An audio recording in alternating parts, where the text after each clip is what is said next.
Welcome to the New Brunswick Debrief, where we cover stories from across the territories of the Mi'kmaq, Wolastoqey, and Passamaquoddy people that now make up New Brunswick. We provide an alternative to the corporate media narrative in the province. My name is Tobin Haley, and I am your host. Today's show is going to focus on some of the issues facing the Passamaquoddy Nation. Specifically, we're going to focus on the Passamaquoddy Nation at Skiduk. The Passamaquoddy are one of the Indigenous nations that signed the treaties of peace and friendship with the British Crown in the 18th century. The Passamaquoddy recently intervened in a Supreme Court of Canada case, which recognized that an Aboriginal right can indeed be exercised by people without Canadian citizenship and people who do not reside in Canada. The Passamaquoddy at Skiduk are also working to secure status. To say the least, there is a lot of important work being done by this relatively small community. Here to talk to us today are Tracy Glynn, founder of the New Brunswick Media Co-op, and Chief Hugh Akagi from the Passamaquoddy Nation at Skiduk. As always, we're going to start with a conversation about how these issues are covered in the mainstream media and what the NB Media Co-op is doing to convey something other than the corporate narrative. Tracy, can you talk to us a little bit about how some of these issues are being covered? Yeah, so the media co-op, I think when we're covering stories about the land or resources or people in the Wabanagi region, we make sure to talk about some of the history, some of the colonial legacies. Like when we talk about Crown land, for example, or Crown forestry, what we find in the other media is that they often don't talk about the fact that the Indigenous peoples of this Wabanagi region never surrendered the land. We never hear their voices, and oftentimes in stories too. So I think the Media Co-op's doing a good job of challenging the other media to include those voices, to include a little bit of that history, which I know it's a complex history that doesn't neatly fit into word counts of news stories, but it's very important that when we're telling stories that we include the who, what, when, where, and oftentimes we don't. What we see in media stories is that those questions are not answered. So you're pushing back against the absenting of Indigenous peoples and Indigenous nations yes. in the territory now known as New Brunswick. Yeah, and I think the Media Co-op, like one of the stories that we cover is the Indigenous resistance to some of these projects on the lands here. Projects that the settlers and newcomer communities also oppose.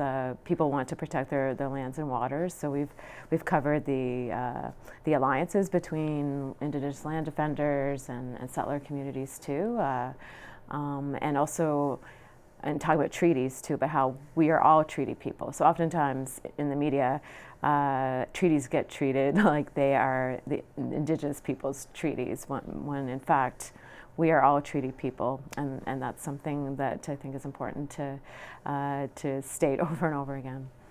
And has the NB Media Co-op covered some of the issues facing the Passamaquoddy Nation at Skiduk? Yes, so we've recently published Chief Hugh Akagi's piece about the Supreme Court decision that affects his community. We've covered, for example, the liquefied natural gas (LNG) refineries that have been opposed on the Passamaquoddy territories. I think stories about defending the language to protecting the language. Important voices like Maggie Paul and others who are doing such great work restoring both the Passamaquoddy and the Wolastoqey language. Thanks so much for that overview, Tracy. It sets us up really nicely for a conversation with Chief Akagi next. Oh, thank you, Tobin. Here to talk to us today, and thanks so much for coming in, is Chief Hugh Akagi from the Peskotomuhkati First Nation in Skiduk. How'd I do? Perfect. Thanks so much for coming.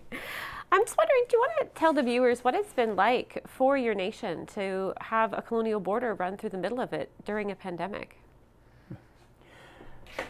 I have to go back a long ways because it's not just the pandemic that brought us the border. The border's been here for a couple hundred years now. It's been a problem since day one. Anything that divides a people, anything that pretends that people on one side don't exist on the other, anything that takes your territory and says you can only live in half of it, anything that, yeah, these are problems. So how does the pandemic make it worse? It did, because, again, the story, I have not traveled into the United States to see my relatives, and all of my relatives are there on 2 big reserves, and I have not been there since a year ago, February. That's pretty disastrous to me. I'm a leader of a nation. It's very difficult to be a leader of a nation when 2/3 are prevented from having real dialogue, real conversation. However, that doesn't mean things are impossible. That doesn't mean we're not getting things done. That doesn't mean that we can't, how can I put this? I know I can't use this as an excuse for things not happening. I'm afraid that I identify that as a problem, that COVID is the excuse. The other thing that I really don't like, and I'm probably off script, but if you want to go to the real damage of COVID, the damage is already into the future. I'm always quoting somebody who said, and I wish I could remember his name, and I'm not going to give it to you because I'll get it wrong. This is the first generation that has left a lesser generation for the next generation. This is my generation leaving your generation a lesser generation. That's so true. How can I fix it? What can I do? I don't have much time, but I know I've got to do it. So let's get busy. Let's get this bloody COVID thing out of the way. Let's open up the border and let people do what they need to do. Do you know what we do? When you go to a sweat, you're supposed to hug people. Yeah. 6-foot hug doesn't do it. Yeah. And when they throw a line in between that's even invisible, it doesn't do it. And then we're trying to restore a river with a line through it, doesn't do it. So there's a whole suite of issues. Yeah. And I went way back to say it started back yonder. It was before that. Discrimination and racism create their own borders. We can go to a lot of places, but the truth is none of this is good.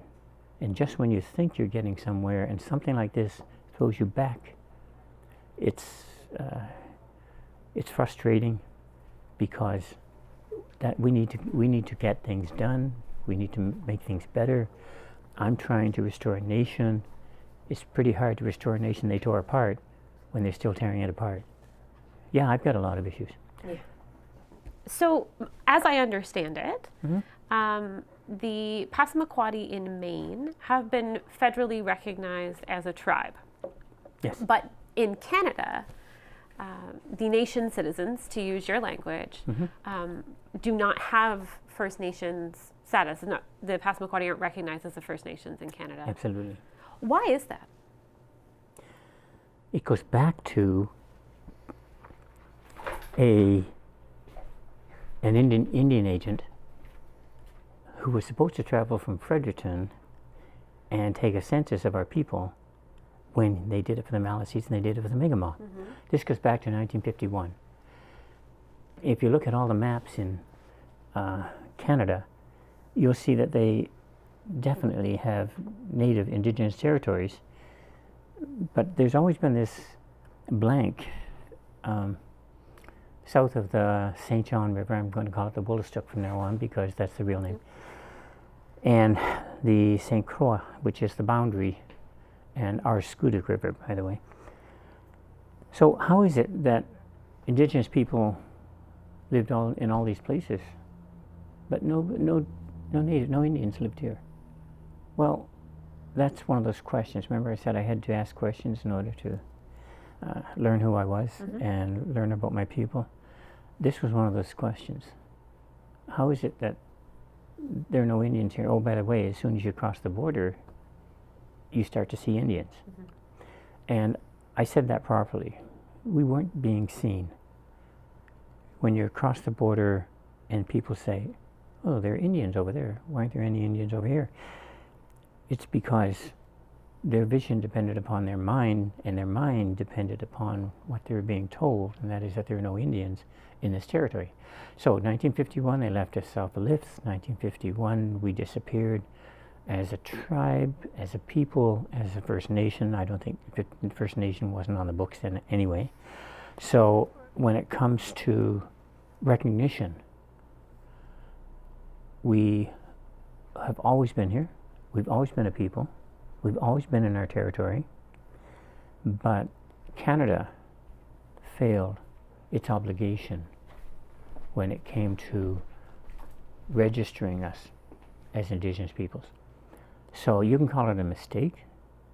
I kind of call it I think it was more of a happy coincidence for Canada. Canada doesn't like problems. Border tribes are problems.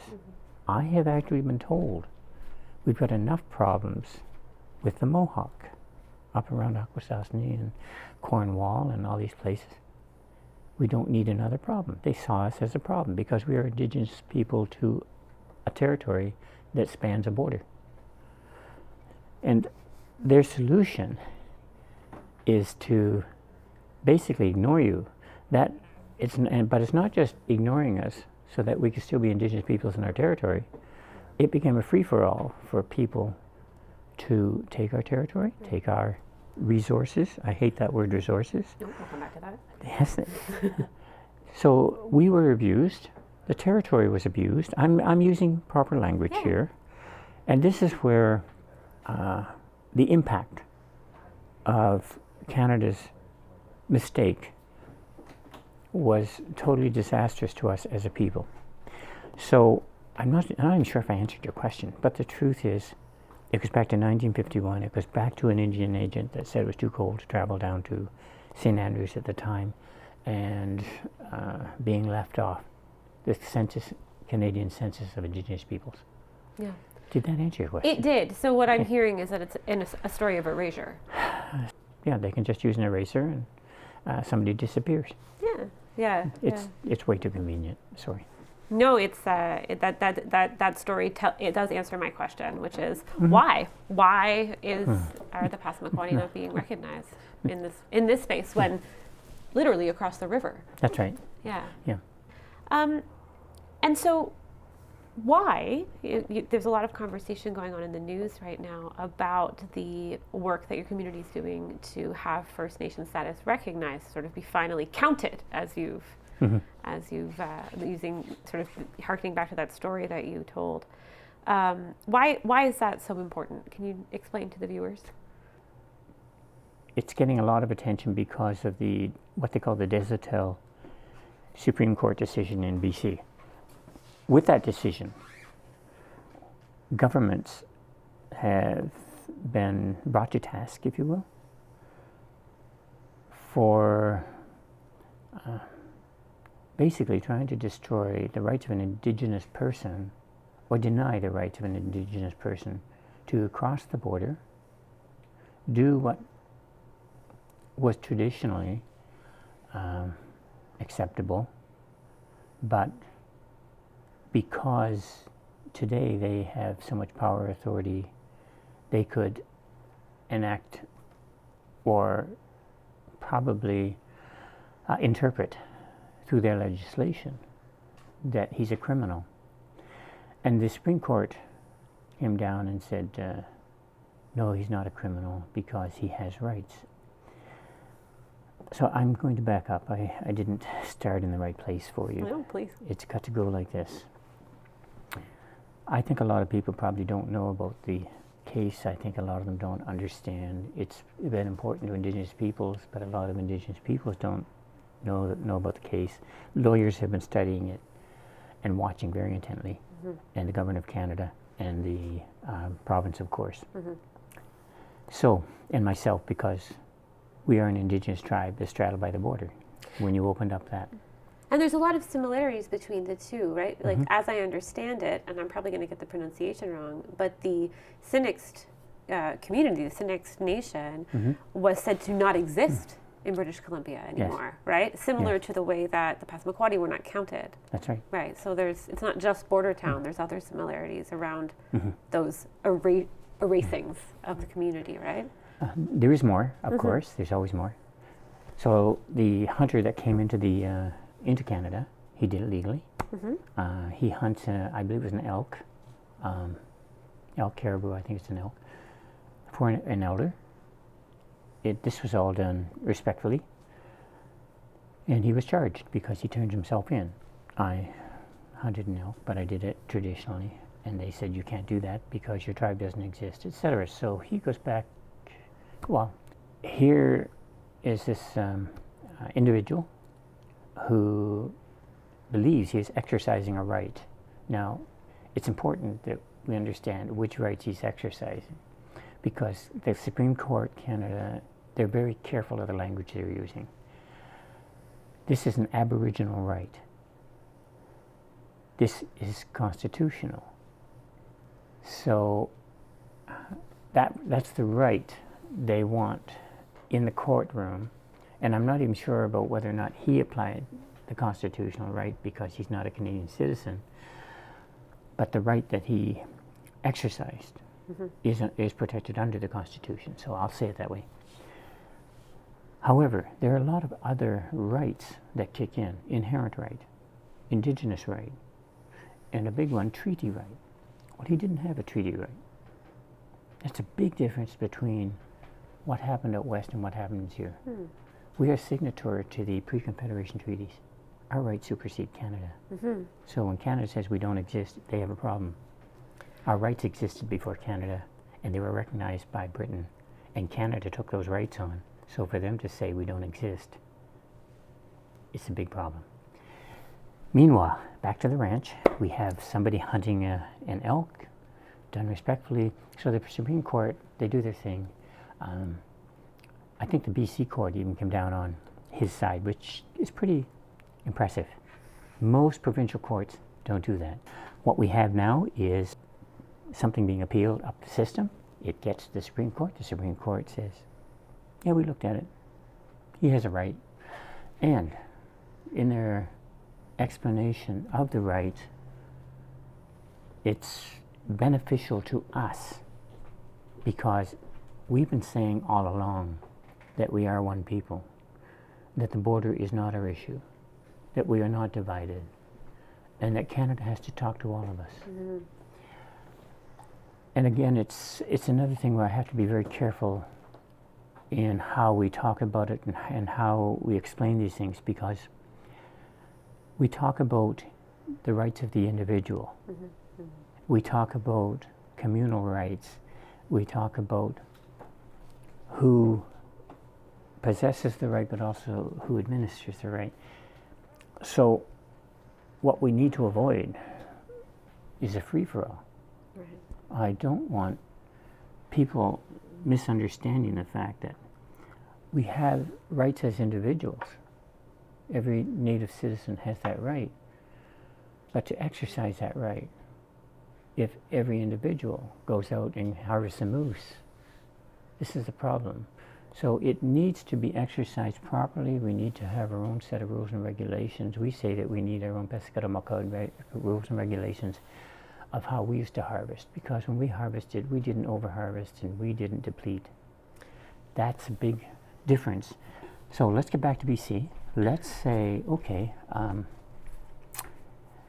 we've got this decision. It doesn't erase the border, but it's telling Canada, you have to deal with this. Right. Canada, this is an Indigenous person. Even your own courts are saying he has a right to do what he did here. We negotiate with Canada on a regular basis.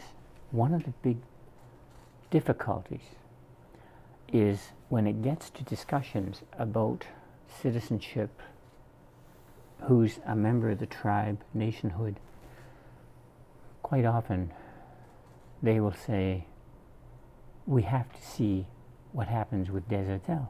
Right. It's been a delay since Desertel came down the tubes. So it's already been an impact before it's arrived. Right. Now that it's arrived, the question is, how do they deal with it? We believe it's quite simple. These are now citizens of my nation. Yep. They have rights in Canada. We're negotiating with Canada. Let's talk about those rights. We don't negotiate away the rights. I will say that in front of these cameras because that's something people are very afraid of. If you're negotiating with Canada, what are you doing? Aren't you negotiating rights?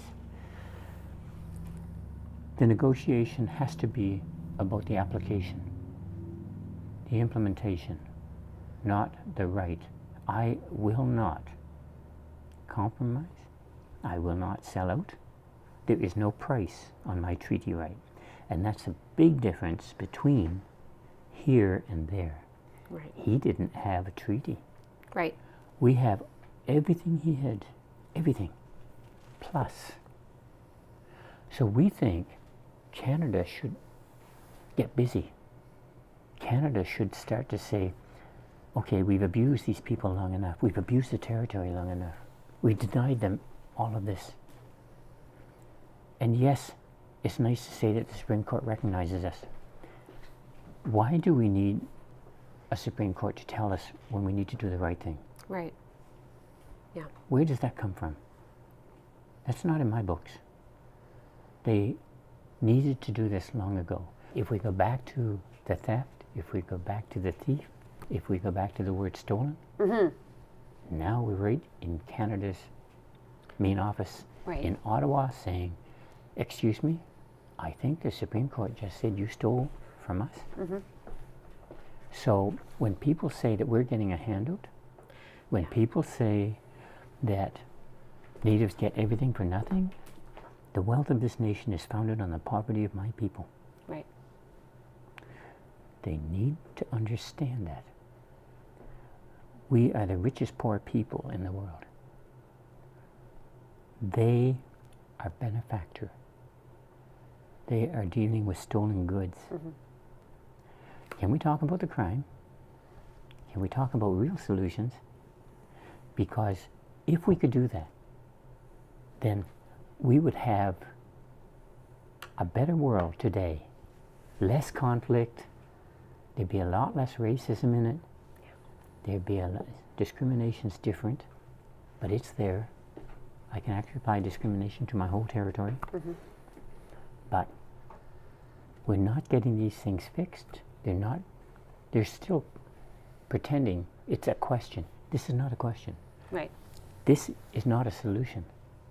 This is a hint. Come on, Canada. You didn't do it right. You have another chance. Let's do it right. And when you do it this time, talk to us. I think that's such a clear and in-depth explanation for people about why this court case and why the Supreme Court decision is so important for your nation, but also why it's different from the challenges that your nation is facing. That's right. In light of this decision and in light of the ongoing criminalization of fishermen from your community who live on the U.S. side of the St. Croix. Right? And so how is this going to shake out in the coming months? You know, and how is your nation and the leaders of your nation, such as yourself, going to be consulted in trying to figure this out? Yeah. And More questions, I guess, than answers. I was going to say, there are a lot of questions in that scenario because we have to have our own internal discussion. There's a problem. If you don't have an answer, somebody else will answer the question for you. Right. So we need to get our own act together to say, how are we going to do this? Because before we haven't had to worry about it. You get arrested. Okay, that's a solution. However, if that's disappearing, then how do we make sure that we don't become part of the abuse? And that's where, there you go again. If I get into resources and I start talking about the things that aren't in my territory, and I talk about how there are no fish in my waters, then we're going to have to deal with all the Supreme Court decisions, the Marshall decision, how their Aboriginal fishery program is a disaster, and how their management in our territory has decimated the fish in our waters. And when I said there are no fish in my waters, I'm using their language because there are 2 fishery left in the territory. Remember I said Mr. Harper said only a fishery needs to be protected. Right. He sacrificed everything else because they're called bycatch. The only two fishery left in our territory, scallop and lobster. And if you and I are on the same wavelength, neither one of those is a fish. Correct. There are no fish left in my waters. That's a story you and I are going to have when we talk about the management of this territory. So I really hope that we can have you on again as this continues, as this work that your nation is doing in light of this decision continues, and the other efforts that are being made in order to secure your territory for your nation. That's all the time we have today, but I would really love to have you back on, Chief Akagi, so we can continue this really fruitful conversation. And that's it for our show today. Thank you so much for joining us. If you'd like to learn more about the Passamaquoddy, you can visit their website at quanaskumcook.com. You can also read Chief Hugh Akagi's piece in the Pictou Advocate, republished by the NB Media Co-op in May, that talks about the Supreme Court case. We hope to hear from you about the issues that you'd like to see covered, and you can email us at nbdebrief@chco.tv. Upcoming topics are going to include rental housing and unions. The New Brunswick Debrief is a partnership between Charlotte County Television and the NB Media Co-op. Thanks so much for watching. See you next time. No downtown here from this town, long walk, long and between now. Yes, it is, yes, it is, yes, it is. Company keeps out the phone to me, they say, it's our city, our town. Sure it is, sure it is, sure it is.